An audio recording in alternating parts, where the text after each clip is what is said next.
জয়পুরহাটে ১৯টি হিমাগারে আলু সংরক্ষণে ভাড়া বৃদ্ধির প্রতিবাদে মানববন্ধন করেছে জেলা কৃষক দল।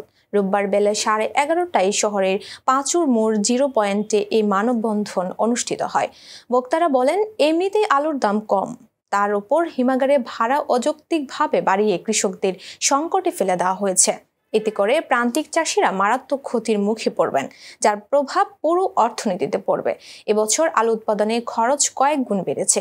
মৌসুমের শুরুতে বাড়তি দামে বীজ, সার, কীটনাশক কিনে উৎপাদন করতে গিয়ে মূল্য আগের তুলনায় অনেক বেশি পড়েছে। এমনিতেই তারা লোকসানের মুখে পড়েছে, তার উপর হিমাগারের ভাড়া বৃদ্ধি করায় কৃষকদের জন্য আলু সংরক্ষণ করা প্রায় অসম্ভব হয়ে উঠেছে। ভাড়া বৃদ্ধি সরাসরি কৃষকদের বিরুদ্ধে ষড়যন্ত্র। যদি অবিলম্বে ভাড়া বৃদ্ধির ঘোষণা প্রত্যাহার করা না হয়, তাহলে আরও বড় আন্দোলনের ডাক দেয়া হবে।